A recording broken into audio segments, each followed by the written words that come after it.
my name is Rebecca Heinrichs. I'm a senior fellow at Hudson Institute, and today I have the privilege of having a conversation with William Inboden, who is the executive director at the Clement Center at the University of Texas at Austin.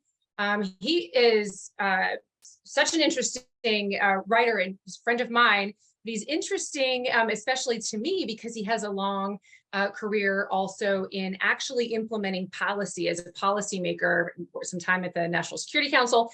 And so whenever Will writes something, especially something as interesting as the book that he has just written, I read it, and I would encourage our viewers and our listeners to do that as well. And so we're going to chat a little bit about this wonderful book that Will has written for us. And Will, thank you so much for giving us the time today. Well, thank you, Rebecca. It's great to be with you.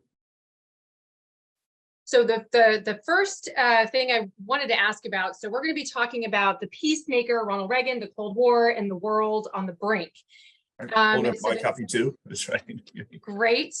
So my first question, as I read this, as somebody who spends a lot of time at Hudson in my work thinking about deterring major war, and thinking about deterrence, assurance of allies. So when I read something like this, Ronald Reagan really was the statesman who knew, who figured out how to do that well, lead us peacefully through the Cold War. And so as I read your book, I keep just thinking like there's so much overlap in application for what the United States is going through today versus China. And of course, this growing partnership of actually it's China and Russia. And then they're leveraging rogue actors to their advantage as well. So I wanted to ask you, is this what you were thinking about in your inspiration for writing this book? And if not, what was? Yeah, no, it's a great question, Rebecca. And I appreciate you highlighting that because I do think there are quite a few applications, insights, takeaways from the Reagan era and our own challenges today, as you highlighted. We can talk about this in a little more detail. But when I first started working on this book, almost 10 years ago now, it was a long process. Those weren't at the forefront of my mind. Rather, I started working on it for two other reasons. One, I've a longtime admirer of President Reagan. I had a general sense that he'd had a very successful foreign policy, but I just wanted to understand more why, right? I just wanted to learn more about it myself, but also wanted to highlight the role of presidential leadership on how a president can be transformative, that, world affairs are not just the product of structural forces, that it wasn't inevitable that the Cold War would continue indefinitely, that a leader like Reagan could come along and make a decisive difference. So that was the first. And the second, because I made a reference to the Cold War, is with the passing of time, now we're some 3.5 decades after the Cold War's peaceful end and the collapse of the Soviet Union and the triumph of freedom and democracy. In some circles, there's a growing sense of, it was all just inevitable. Of course, the world wouldn't be destroyed in a nuclear war. Of course, the Soviet Union would collapse. Of course, the Cold War would end peacefully. How could it have been any other way? Well, it didn't look like that at all at the time. And when Reagan came into office, with his very new strategy for confronting the Soviet Union, for pressuring it, for envisioning that it actually could collapse, but also wanting to do this peacefully, wanting to prevent the Cold War from turning hot, it was extremely controversial. And, much expert opinion, certainly had a lot of, what we would know as the foreign policy establishment, the academic establishment, were fiercely opposed to him and think this will never work. And so I want to, with this book, recapture how it looked and felt at the time, the challenges that he faced, and remind us that things could have potentially turned out differently or much worse, that the happy ending to the story, the peaceful end of the Cold War, was not inevitable, and it took Reagan's leadership. Along the way, of course, in researching and writing the book, the threat from China that we face now just grew and grew. Russian aggression grew, and so by the time I was finishing the book, it was a strange feeling. And all right, now the world that we are in now in the 21st century does feel a lot more like the world that Reagan confronted. And I do think there are some more direct policy takeaways that I hadn't fully appreciated when I started the book. Definitely. So it was just providential that you began writing this a decade ago, and then it came out now, because there are so many important things I think that are good to learn and then relearn for some people who are even busy in the business. One of the things that I'm going to dig right in here, page 109, since you've got the book there in front of you as well. When President Reagan, you had just mentioned, it made a lot of people uncomfortable. So he understood that he was in the business of peace. He was trying to deter a major war, a catastrophic war, a war that involved the most terrifying kinds of weapons, nuclear weapons. And really at the time, America had been enjoying the peace since the Second World War. And so there's a lot of fear about Armageddon, about nuclear war. But President Reagan embraced this notion of counterforce. Can you talk to us a little bit about that? So Reagan's nuclear doctrine is very interesting and much more sophisticated, I think, than had fully been appreciated at the time. And he brings a number of different convictions and concerns together on this. Right. So first, when he arrives in office, I think he rightly realized that America's our defense posture had substantially eroded towards the Soviet Union. To put it really bluntly, in the military balance in the Cold War, the Soviets were winning and we were losing. We were falling way behind. Certainly on the conventional force balance, but also on the strategic force balance, the nuclear force balance, right? So the Soviets had more warheads than we did. Their ICBM force was a lot larger than ours. The SS-20s, for arms wonks like yourself, you'll appreciate this really devilish 3-warhead MIRV intermediate range nuclear missile they had deployed were just 8 minutes flight time from almost every European capital, right?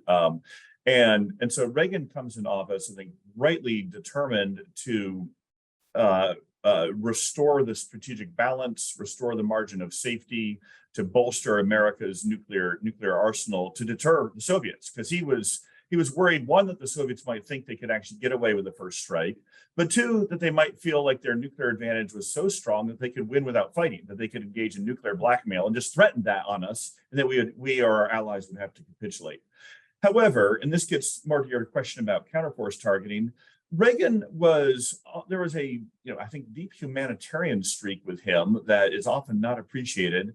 He was terrified at the actual prospect of nuclear war, and he was appalled that so much nuclear doctrine, especially mutual assured destruction, was predicated on attacking civilians, on targeting, entire cities of peaceful civilians. He had no desire to even threaten to massacre millions of innocent Soviet civilians, and he certainly didn't want millions of American civilians being put at risk of nuclear incineration. And so that to him exemplified just the horrendous moral stakes in the Cold War, but also the perversity of how that nuclear balance had developed. And that had long been a concern of his, going back decades, way before he becomes president. So once he does become president, he wants to, and we now know this from just very recently declassified documents on our nuclear posture then, he wants to shift to counter force instead of counter value targeting. He says, look, with the American nuclear arsenal, we don't want to be targeting it directly at Soviet civilians, threatening to massacre them. That's wrong.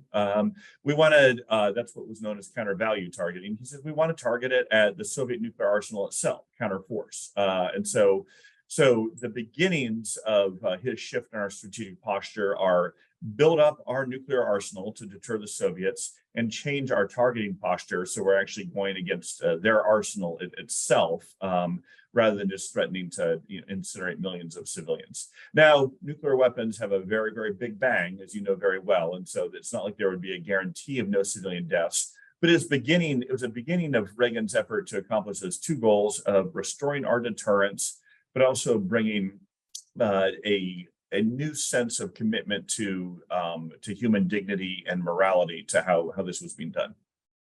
Okay, so that was very, very helpful. So I like that though too, of marrying this sort of the principle and that it actually was still effective, that the deterrence was not undermined by actually caring about the morality of how we do targeting. Is very interesting. And then that's really nice to go right in then to this concept of how how President Reagan understood, because even at the time he said he was fiercely opposed by those who thought that it was warmongering, that this Mhm. arms buildup was actually going to make things worse, though that Yeah. was exactly what he was trying, to actually make things better and to maintain the peace. So talk to Yeah. us about that, about how he understood this diplomacy and hard power and the threats of military force. Yeah. And again, this is where there's a lot more strategic sophistication going on with Reagan than I think some of the public caricature had been, because his strategic principles, and I'm going to answer your question more directly there, draw on a number of these different strains. So first, his mantra is peace through strength. And when we hear that, we often focus immediately on the strength part because, yeah, he did want to do a military buildup, but not just a buildup, a modernization. He wanted to restore our deterrence with the nuclear posture there, but he was genuinely committed to peace. And yet Reagan believed, and I think he was correct in this, that the biggest threat to world peace wasn't the existence of a strong American military or even the American nuclear arsenal. The biggest threat to world peace was the Soviet Union, was Soviet communism. And so therefore, for his ultimate vision of maintaining and restoring peace to the world and even, bringing the Cold War to a peaceful end, he needed to first deter the Soviets and let them know that they could not win a war if they start a hot war, nor could they win without fighting either. That being his big concern, that they would try to gain such a military edge that they could blackmail or coerce us. And so for Reagan, his military build-up and modernization, both conventional forces and nuclear forces, has I want to highlight three main goals. The first one, deter a Soviet attack. We've already talked about that. But the next two get more directly at your question about the role of diplomacy. Second, because he had a comprehensive strategy toward the Soviets, he wanted his military buildup to put tremendous economic and diplomatic pressure on them. He had a line, the Soviets liked the arms race a lot better when they were the only ones running in it, right? He knew that throughout the 70s, as the Soviets were embarked on a massive military buildup of their own, we were slashing our defense budget.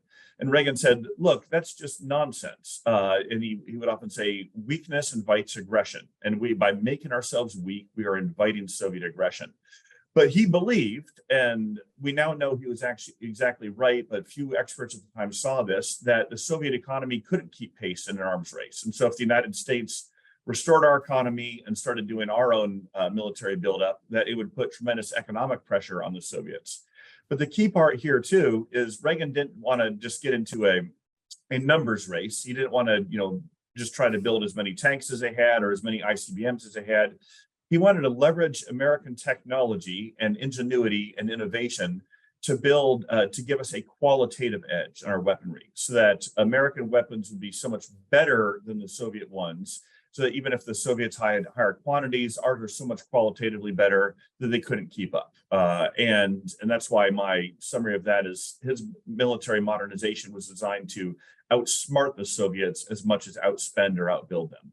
Again, some implications for our contest with China today. But the third purpose, the one that you asked about, is Reagan thought that, and I think he was right, that doing this military modernization would strengthen diplomacy. He saw diplomacy as much more. It's not just that you sit down and talk about things. Yeah, that's a part of it. It's not just talking. It's not just exchanging ideas or negotiating. Rather, diplomacy is wielding all elements of national power, especially military power, so that you can negotiate from a position of strength, so that any threats you make are backed up by the credible threat of force, so that any promises you might make are also backed up by significant military power. Reagan did not want to get in a shooting war. He was very reticent about actually deploying force. He only deploys ground troops in combat once in 8 years, and that's Grenada, relatively small operation that's over in about a week. But his military, and he would often say, he said, I don't want to sit down and negotiate with a Soviet leader until I have, the world's strongest, mightiest military behind me, so that I can negotiate from a position of strength.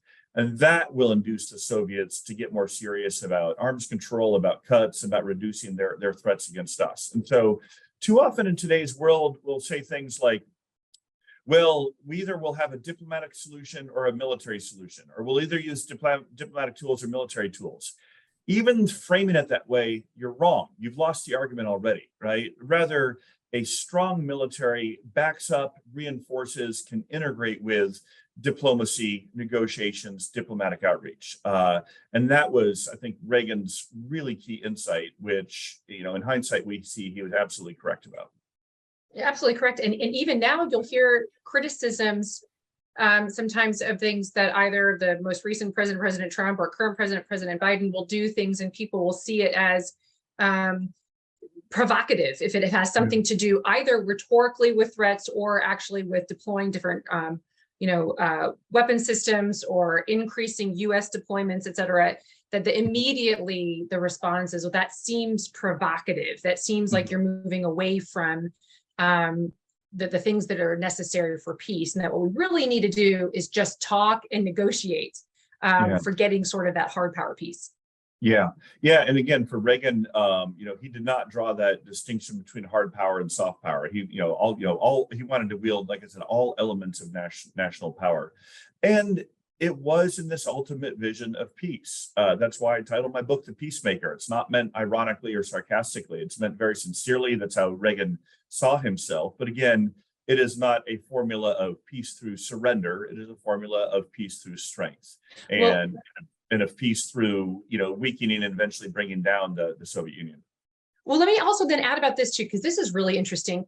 So it's peace, but it's also the peace through strength is important because it's not peace through surrender. In other words, he didn't want peace at all cost.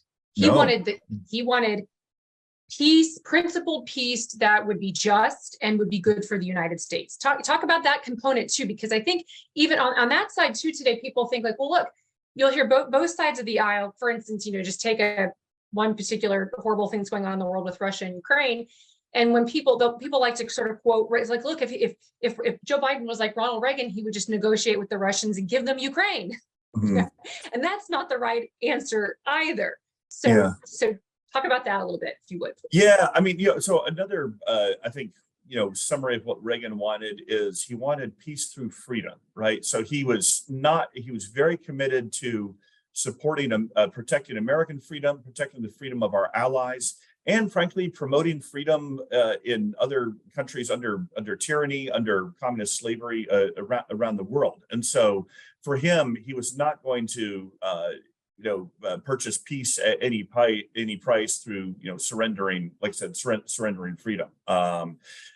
So again, he's very committed to keeping the Cold War cold. He does not want to get into a nuclear exchange with the Soviets or even the outbreak of a conventional war between the United States and the Soviets in Western Europe or elsewhere.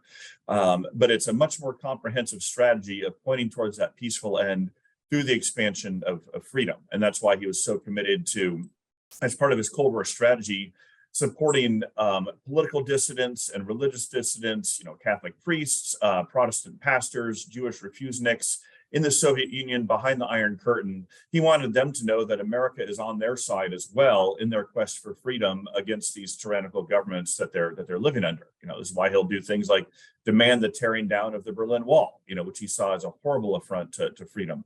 So all these efforts, the military buildup, the coercive diplomacy, the support for freedom, these are all in that, with the ultimate goal of peace, but peace on, much more favorable terms for the United States and our security and for the freedom of other people around the world. And he would often use, speak very vividly and bluntly about the horrible oppression that people living under Soviet communism endured. So his vision of peace was certainly not, surrendering them to that sort of oppression. Wonderful. And the other point that you had just mentioned, the freedom of others and just generally freedom of those who are being threatened by Soviet tyranny. And today we think about parallels to that as well. And in your book, I had forgotten about, and so I was grateful to be reminded by, in your book, you mentioned Reagan's, another one of his presidential directives, National Security Decision Directive number 32, which talks about the importance of allies. So not even just sort of in a philosophical sense, U.S. leadership in the world, we want, these systems of alliance architectures, but no kidding that he understood allies as force multipliers. Yes, absolutely. And this is essential to understanding Reagan's overall, I think, very successful Cold War strategy and overall foreign policy. And I want to, and this builds off your question and a previous comment you made, emphasize two types of allies in Reagan's mind, if you will. The first, of course, is our formal treaty allies, the United Kingdom, Canada, West Germany, Japan, South Korea, and others. I'll come back to those in a second. But also, Reagan saw as allies and partners of America as well anyone in the world who's willing to fight for their freedom against communist oppression and tyranny. And this is where the Reagan Doctrine comes in. So this is why, he supports the Contras in Nicaragua, or the UNITA rebels in Angola fighting against the communist government there, the Mujahideen in Afghanistan fighting against the Soviet invasion. And so when you ask about, Ukraine today, for example, Reagan is dead now. I can't, speak with any specifics on what he might do with today's world. But I do think that support for Ukrainians as they fight for their freedom against Kremlin aggression is very directly a page out of the Reagan playbook of the Reagan Doctrine of we will see anyone in the world who is willing to fight for their freedom as an ally and partner of the United States. But coming back around to that first category of allies, the formal allies, the fellow NATO, the NATO members, our Asian allies who we have mutual defense treaties with. Reagan saw them as a unique source of American strength. He knew that the Soviet Union didn't have any real allies. It had the coerced vassal states, almost its imperial properties of the Warsaw Pact, right? Those occupied countries of Central and Eastern Europe. They weren't real allies in terms of they hadn't voluntarily chosen that the way that our allies had voluntarily chosen to ally with the United States. And he knew that the Kremlin saw it this way as well, which is why the Kremlin spent so much time trying to weaken and divide America from our allies, because the Kremlin was terrified of those alliances and knew that they were a unique American advantage. And this is not just in a nostalgic way of it's nice to see the Allied leaders standing together, getting their photos taken in front of the American flag or something. Reagan saw and ensured that the Allies gave us real material benefits for our national interests. I'll just rattle off a few. Some of the most successful intelligence operations we had in the 1980s were the ones done jointly with allies, especially with the British and the French, right? You can find more details on this in the book, but the intelligence cooperation that benefits we get from our allies are tremendous. Burden sharing. Reagan was successful, allies, it's a perpetual and legitimate concern Americans have about when allies free ride, when they don't do their part in funding their own defense. Well, by doubling down on his commitment to them, Reagan also really induced a number of our key allies to dramatically increase their own defense spending. The British do, the West Germans do, and especially the Japanese do. Over 8 years, Reagan gets Japan to triple its defense spending. And this almost opens up a new front in the Cold War, right? It's a revitalized Japanese military puts tremendous pressure on the Soviet Union and the Soviet Far East. We often forget, you can look at a map, just how close Japan is to Russia. Basing rights, Reagan ensures that the Allies are enabling American forces to be based over there so we can project power much further forward. And even deployments of our missiles, right? The Allies were so trusted and devoted to Reagan that leaders like Margaret Thatcher in the UK or Helmut Kohl, the West German chancellor, they put their own re-election at risk. They were willing to incur tremendous criticism from their own people to deploy American intermediate-range nuclear missiles in their countries, because they knew that they needed to do that to deter the Soviet intermediate-range nuclear missiles. So we deploy our Pershing IIs and our ground-launched cruise missiles. I could give other examples, but the point being, I think the Reagan years are replete with specific concrete examples of the ways that American allies tremendously strengthen the United States and our influence and role in the world. Sure, they can give you headaches. The book has a lot of those too. We had plenty of disagreements. I don't want to be overly nostalgic about this, but by any rational cost benefit calculation, Reagan gets a lot more value out of the allies than the cost that we incurred for them. Wonderful. No, and I was just chatting about this before we started having our more formal conversation here. I think that there's a lot to learn, even as the United States looks for opportunities now to use allies. Mhm. cooperatively for their benefit and for our benefit. I'm thinking of AUKUS and the continued work there. And so I think there's a lot of application on the rationale. The reasoning is almost identical. Lots of Yeah. parallels from then and today. Yeah, and similarly, I mean, and if you doubt the value of America's alliances to our national security posture today, just ask Xi Jinping, just ask Vladimir Putin. Those two guys see America's allies as a real source of our strength, which is why they're spending a lot of time trying to divide us from our allies too. I hope they don't succeed, but that should also tell us something. Great point. And last thing that I would love to hit on that really ties all of this together, I think, really well, is the president's SDI speech. So this is peace through strength, and this is freedom over tyranny, and this is the strength of American ingenuity. All together, I think really tied together really well as we approach, of course, the 40th anniversary of the day that he delivered that. So if you could talk to us about that, that would be wonderful. Yeah, sure. And it's the speech. I would encourage our viewers to go back and either watch on YouTube or reread the text of the full speech itself. This month is the 40th anniversary of it, of course, and in some ways it reads just as fresh and interesting now and innovative now, frankly, as it was then. So for the context, we've talked earlier in our discussion here about the different pillars of Reagan's defense buildup and modernization, his goal of restoring American deterrence, of peace through strength, of emboldening our diplomacy so that we can negotiate from a position of strength. And all this designed to counter and neutralize any advantages the Soviets had developed. And the culmination of this, of course, is Reagan's Strategic Defense Initiative, which, quick summary, was his visionary and far-fetched notion of building a multi-layered shield against ballistic missile attack. And there's a few different strains that go into how and why he comes around to this. The first is, as I said, it culminates his vision of using American technology and ingenuity to not just counter any Soviet advantages on the military balance, but actually neutralize them and make them obsolete. So at the time, the Soviets had a tremendous advantage in the number and range of their ICBMs over ours. I can't remember the exact numbers right now, but the SS-18, the leading Soviet ICBM had like 10 MIRV warheads, and they had maybe twice as many of them as the United States did. And Reagan did not just want to therefore go out and build an equal number of American ICBMs. Our new one at the time was the MX.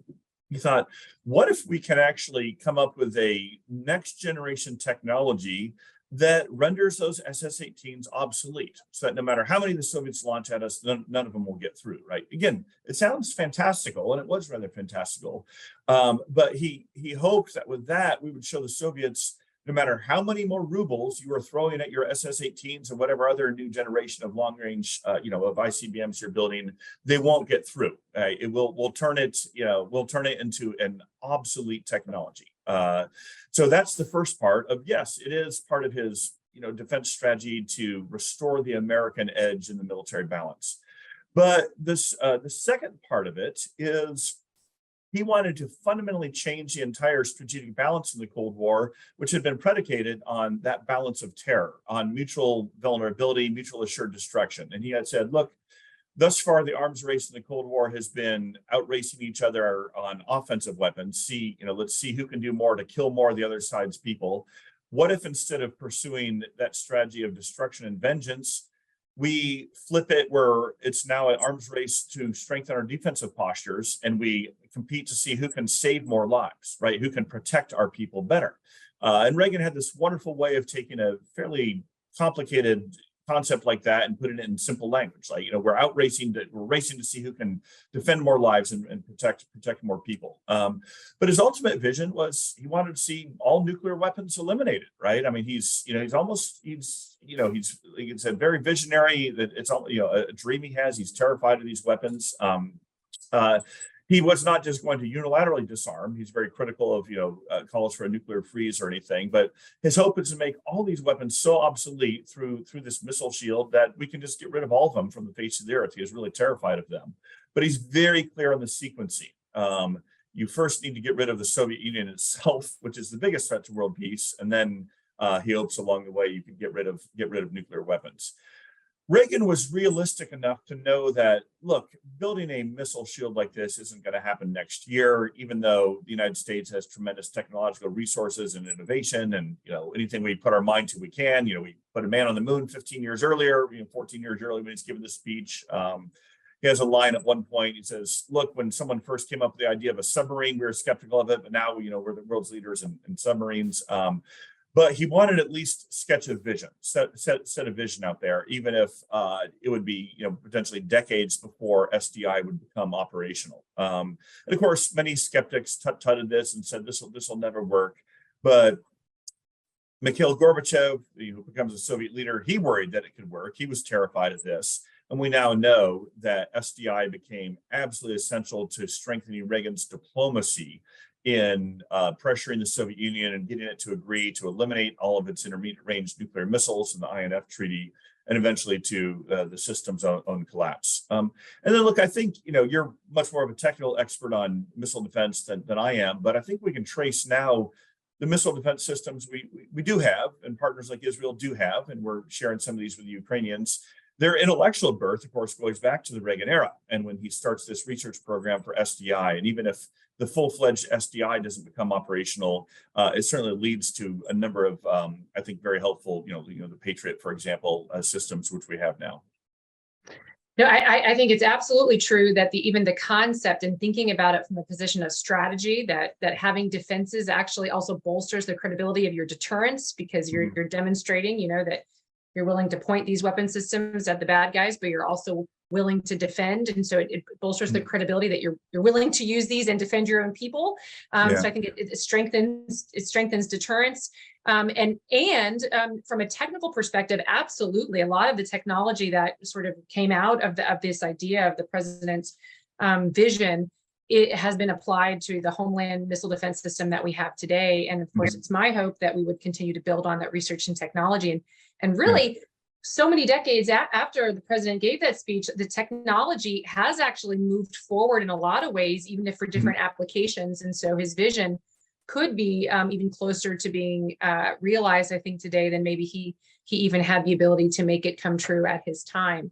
But certainly we've been great beneficiaries of both the policy, the vision, the aims, and then also the technical innovation that happened because of his vision.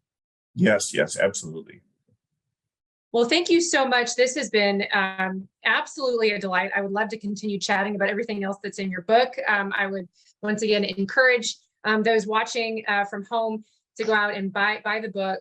Not only will you learn some things or be reminded of things, I certainly continue every single page. I was learning more and being inspired for different ideas and how to think about the U.S. role in the world today, what is possible, not to get discouraged, and to know that it does take great statesmanship to make things happen, but it can be done. The United States has done this before. And so it's very encouraging, very thankful that you spent a decade working so hard on the scholarship to bring us this book. Thank you so much, Will. Well, thank you, Rebeccah. It's been a great pleasure, and very grateful for your kind words, and certainly enjoyed the discussion too.